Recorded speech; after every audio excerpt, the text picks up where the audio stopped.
พูดนั่นมีชุกกระปุกขึ้นแพงมันยืนชาถูกชา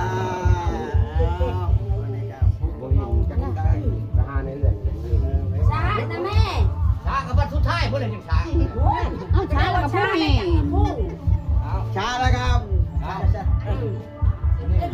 อายุมันฟันยืนให้รวยให้ร่ำ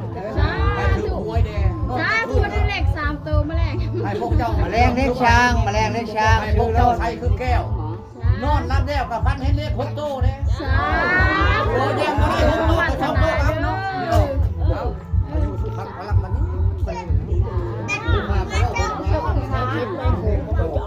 ดังเล็กกว่าถึงเล็กถึงกู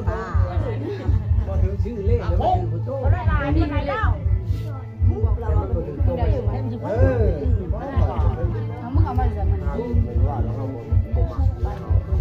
มื่อนี้เอารถทัดปากน้อยแล้วซื้อรถกระโต้ใหญ่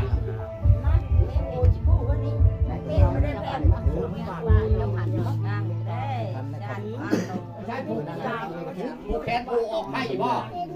ลงผู้ขาผู้ไข่ผู้เด็กน้อยนี่ยับเอาตัวดำบ่ผู้เด็กน้อยผู้ขาวก็ได้บ่เบิ่งยักไปดูคอยจะผูกเขาเบ้าก็บ่จะพี่ปานใดเนี่ยเอ้าให้เจ้ามาอยู่น้ำพ่อน้ำแม่มาอยู่น้ำเฒ่าน้ำแก่กินนมเจ้าโชห้าเข้าตกปากเจ้าสุค่ายให้เจ้าตุ้ยคือบักผักให้เจ้านักคือบักแต้นให้เจ้ามีฤทธิ์มีแห้งป่าไม้ทั้งค่ายอายุทุกครั้งพลังมันบ่โบราณบ่น้อยพ่อ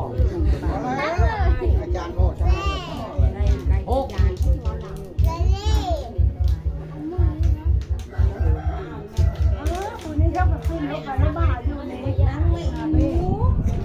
ปลูกเลยได้ยาวเลยมาได้ไงมอบพญาบัตรผู้ค้าก็ว่าโมอยากไปเป็นอะไรคนนี้จักมันเป็นอะไรมันจะพูดจะบอกมันใช้โมบิลีที่เลขแรงที่เลขเห็นบ่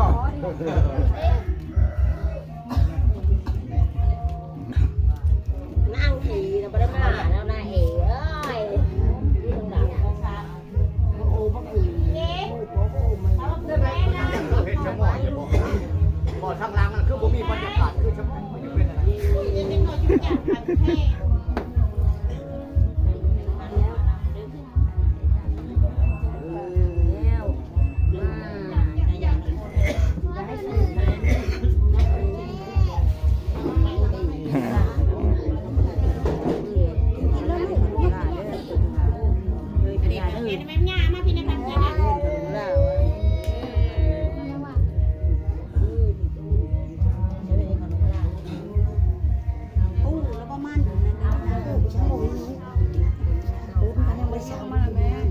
ผมมีเหล้าหวานดีแล้วแก้วเลยเด้บางคนบางไพ่ก็มีเหล้าหวานเหล้าอย่างนั้นเฮ้ย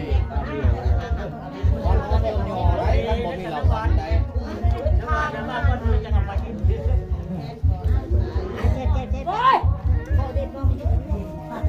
ยมากินเหล้าเนาะไปกินเหล้าก็ได้